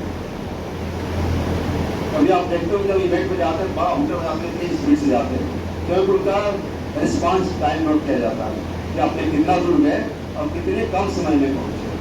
अभी हालांकि यहाँ ओवरऑल मतलब जो रिस्पॉन्स टाइम है कभी ज़्यादा है, पूरे प्रदेश से करीब 11-12 मिनट का है, और बहराई जनपद दौड़ ज़्यादा आ चुकी है, जहाँ पर यात्री गाड़ियाँ भी कम हैं और एरिया बहुत बड़ा है, दूर दराज के एरिया जहाँ पर रिस्पॉन्स ज़्यादा है, लेकिन और गाड़ियाँ बढ़ाने का प्रयास में बढ़ रहे हैं तो रिस्पॉन्स टाइम कम हो जाएगा। महिला संबंधित जो भी आपके जो अगर कोई अपराध हो तो उसको छुपाइए नहीं, अपने घर वालों को बताइए, पुलिस को बताइए, पुलिस उसमें करना लेकर के कार्रवाई करेंगे। लेकिन नहीं बताएंगे तो फिर समझिए कि आप एक नासूर पैदा कर रहे हैं। मान लीजिए एक दिन आपके पीछे कोई लड़का जा रहा है, आपको लग रहा है कि पीछा कर रहा है, आपने कुछ नहीं बोली, दूसरे दिन जा रहा है, तीसरे दिन आप फिर उसका मन बढ़ता जाता है, लड़के को कोई रिस्पॉन्स नहीं दे, इसका मतलब कहीं मौत स्थिति। अगले दिन जाकर फिर कोई अपना नंबर बताने लगेगा, फिर उसके बाद आगे आपको स्टार्ट करने की बात करना शुरू कर देगा। फिर जब लास्ट में जब आप उसको मना करेंगी तो कोई एग्रेसिव होकर के या कुछ गलत हरकत कर देगा। तो मतलब फर्स्ट स्टेज पर ही उसको रोकना जरूरी है, और इसके लिए आवश्यक है कि आप 112 का हेल्प लीजिए, अपने माँ बाप को बताइए, पुलिस को बताइए, टीचर्स को बताइए। फर्स्ट स्टेज पर उसको रोक दिया जाए, कार्रवाई कर देगी, आगे कोई दुर्घटना नहीं होगी। और इन सब में जरूरी है कि हम एक अपने पारिवारिक संस्था को, परिवार की संस्था को, समाज की संस्था को और स्कूल की संस्था को मजबूत करें, तभी हम अपने देश को एक सभ्य देश और सभ्य नागरिक बना सकते हैं और डेवलपमेंट कर सकते हैं। नहीं तो अराजकता के दौर में जाएंगे। जितनी अराजकता वाले देश देखिए, जितनी गल्फ कंट्रीज हुई, और भी जैसे जहाँ पर अराजकता है वो देश कितने पिछड़े हुए हैं। और जितने लोग सब हैं सिविलाइज हैं, यूरोपियन कंट्री हुआ, अमेरिकन कंट्री है, देखिए कितने आगे हैं, कितने डेवलप हैं। तीसरा साइबर अपराध। साइबर अपराध में है कि समझिए कि वो सावधानी हटी दुर्घटना घटी, एक सीधा स्पॉट बोला तो तो अपना फोटो डिटेल नहीं बता लोग साथ करने का हमारे पास लोग वेट भी करना है कि कोई भी मतलब किसी भी तरह का, जैसे अभी हमारे पंजाब पुलिस साहब और डीआर साहब ने बता ही दिया, अब सब कुछ पेपर में भी आ रहा है, आज करके आपको कारण न्यूज पर भी आ रहा है आप लोगों के अमिताभ बच्चन की आवाज में आ रहा है, कोरोना काल में उनका जो आवाज आती है आ रहा है कि साइबर अपराध से निकला, इसको फॉलो कीजिए। सबसे बड़ी बात कि इसमें सबसे जो आपका नजदीक आदमी होता है वही आपका ब्लैकमेल करता है। कभी उसको अपने यहाँ लड़की हो चाहे लड़का हो, उसको अपना फोटो मतलब चाहे कितनी आपकी खास क्लोज लड़की हो, उसको अपना फोटो शेयर मत कीजिए। इंडिविजुअल फोटो, ग्रुप फोटो दे सकते हैं, हालांकि उसको भी लोग एडिट करके अलग निकाल लेते हैं, लेकिन इंडिविजुअल फोटो उसको शेयर मत कीजिए। आज कहीं भी इस तरह का बैंक से चाहे किसी तरह का साइबर अपराध हो रहा है, जिससे आजकल के डिजिटल ऑनेस्टी कर लेते हैं कि आप घर का परिवार कोई आदमी बाहर आ रहा है, फोन करते हैं आपका लड़का यहाँ पर देखने पर कैसे कंप्यूटर सब कुछ बना देते हैं, लगता है कि हालात में जेल में बंद है, आप किसी को फोन मत कीजिएगा तो आपके लड़के को जेल भेज देंगे या मार देंगे, कुछ कर देंगे। तुरंत 1930 को पुलिस फीस को दिलाइए बिना उससे कहे। अच्छा वो भी इसे करते हैं कि बिल्कुल आप वीडियो ऑन करें हमारे सामने बैठे, आप गिरिएगा नहीं, डोलिएगा नहीं, किसी को फोन मत कीजिएगा, उसको गाली दीजिए। पुलिस ऐसा नहीं करती है। और सबसे जो गंभीर मामला आजकल डिजिटल ऑनेस्टी का हो रहा है, बाकी और भी कई तरह की चीजें हैं, उसमें करोड़ों करोड़ पढ़े लिखे लोग, अच्छे अच्छे लोग, डॉक्टर इंजीनियर करोड़ों करोड़ लोग ले रहे हैं, क्योंकि उनके बच्चे बेटे बेटियां बाहर पढ़ रहे हैं और वहीं से पता चल जाता है कि हाँ इनका लड़का यहाँ पढ़ रहा है, फिर उनको डिजिटल ऑनेस्ट करके अपने अकाउंट में 50,000 करोड़ तक लोग डलवा देते हैं। और इसमें सबसे बड़ी बात है कि वो लड़के जल्दी ट्रेस नहीं हो पाते, क्योंकि उनकी कार वाया इंटरनेट और वाया इंटरनेशनल कार आती है। अब जब पुलिस उन पर पीछे लगी है, पता चला है कि अफ्रीका से कार आया था। अब नया हब इधर है आपका जो वियतनाम बन रहा है, फिलीपींस बन रहा है, इंडिया में भी जैसे आपका जो आपने देखा होगा, देखा नहीं देखा नहीं देखा, यूट्यूब पर भी देख लीजिएगा। मतलब साइबर फ्रॉड का सबसे अच्छी फिल्म है, जमतारा एक जगह है बिहार में, यहाँ पूरे देश के साइबर अपराधी विभाग का झारखंड में करीब मतलब वहां से आपको मिलेगा अपराधी। अब नया एक सेंटर हरियाणा का आपने नूह का भी नाम सुना होगा, वहाँ भी एक सेंटर डेवलप हो गया है। हरियाणा में एक और जगह है, नहीं राजस्थान का मेवाड़, मतलब तीन ऐसे सेंटर हैं जहाँ पर पूरे देश का साइबर फ्रॉड यहाँ से हो रहा है, विदेशों में वियतनाम से हो रहा है, फिलीपींस से हो रहा है, इधर जो आपका अफ्रीकन कंट्रियों से हो रहा है। तो उनको ट्रेस करना बड़ा मुश्किल होता है। अपना आधार कार्ड सबको शेयर मत कीजिए, पता चला जिस अकाउंट से फ्रॉड हो रहा है तो जिसके नाम से उसको पता ही नहीं उसका अकाउंट खुला है, और खुला भी है तो नहीं पता कि उसका एटीएम कार्ड यूज कर रहा है। जब से जीरो बैलेंस में जनधन अकाउंट खुला है तब साइबर फ्रॉड और बढ़ गया। उसमें मतलब उसमें सही मतलब फिफ्थ लेवल का जाकर इस्तेमाल कर रहा है। एक अकाउंट खुला, इसमें मेरा बैंक अकाउंट में 20 स्कीम अकाउंट में बैंक अकाउंट में लाख की वाला उसका भोग कर रहा है उसका इस्तेमाल। और इतना बड़ा ये चैनल है, पहले ए को भी पता नहीं इसके नाम से अकाउंट है, बी वाले को नहीं पता चल रहा है कि हमारे अकाउंट कौन इस्तेमाल कर रहा है, सी वाले को नहीं पता हमारे अकाउंट कौन इस्तेमाल कर रहा है, सी वाला मान लीजिए पता चले हाँ कहाँ जहाँ जो है यहाँ पर वो क्या कहते हैं आधार कार्ड ले करके और कोई काम कराने या फिर कोई अपडेट कराने के लिए गए थे, वहाँ से उसका फिर आधार कार्ड इस्तेमाल होने लगा। ठीक है जहाँ मैं गया था दुकान में रिचार्ज कराने के लिए, वहाँ से इस्तेमाल हो, लेकिन लास्ट में जो ई वाला जो जगह जिस पैसे का इस्तेमाल कर रहा है उसको पहुँचना बहुत मुश्किल काम है, और वहाँ तक पहुँचने के लिए पुलिस के पास उतना टाइम नहीं है। तो उस देश में पूरा आदमी लग जाके पूरे वहाँ तक पहुँचे महीनों लग जाते हैं और पूरा उसी काम के लगे। इतना मतलब एक इतना बड़ा चैनल पैकेट है, तो जितना आप सावधान रहेंगे माई साइबर फ्रॉड से आप बच सकते हैं। और साइबर फ्रॉड किसी भी लेवल तक जा सकता है। यूथ को लोग फोटो बनाकर ब्लैकमेल करते हैं, गंदी पिक्चर डाल ब्लैकमेल करते हैं, पेरेंट्स को ब्लैकमेल करने लगते हैं, अकाउंट से पैसा निकल जाता है। तो इसलिए अपने अपने कहा कि सावधान रहिए, जो घटना घटी जितना आप सावधान रहेंगे हमारे साइबर अपराध से आप बच सकते हैं। अब मैं ज़्यादा डिटेल नहीं बताऊँगा, बताने से बहुत कुछ है, बोलने के लिए बहुत कुछ है, लेकिन समय ज़्यादा हो गया। क्योंकि आप हमारे टीचर हैं, उन्हें बात थोड़ा बता दें आप लोग, ताकि अपने बच्चों को आप इस तरह का बता सकें, उनके इतिहास संस्कार नहीं जानकारी दे सकें। और मैं बड़ी आभार करता हूँ कि आप लोगों के बीच आने का और बोलने का, अपनी बात रखने का मौका दिया। और इसके साथ मैं अपने वाणी का विराम देता हूँ और उम्मीद करता हूँ उनको यहाँ पर बताया गया उसका हम लोग अच्छा सा आगे सब चीज़ फॉलो करेंगे और अपने स्टूडेंट को भी, अपने परिवार को भी इसको फॉलो कराएंगे। जय हिंद।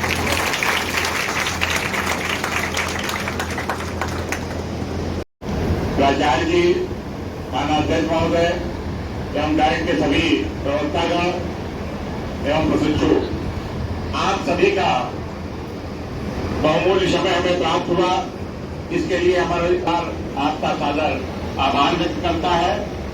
और ये कार्यक्रम आप लोगों की जागरूकता के, ये अमर उजाला आपकी आवाज बनकर समाज में आपकी बातों को उठाएगा। इसी अपेक्षा से हम लोग ये कार्यक्रम आयोजित करते हैं तमाम सामाजिक संस्थानों के माध्यम से। और इसके लिए मैं पुनः आप सभी का आभार व्यक्त करता हूं और एक निवेदन करता हूं कि समाचार पत्र में प्रकाशित होने के लिए ग्रुपिंग फोटो बननी है। हमारी जो है प्रशिक्षु बहनें जो यहाँ पे बैठी हैं वो अतिथियों के पीछे खड़ी हो जाएंगी, कुछ आगे बैठ जाएंगी, उनका एक ग्रुप फोटो होगा, उसके बाद कुछ जलपान की व्यवस्था है, तो ग्रहण करें। धन्यवाद।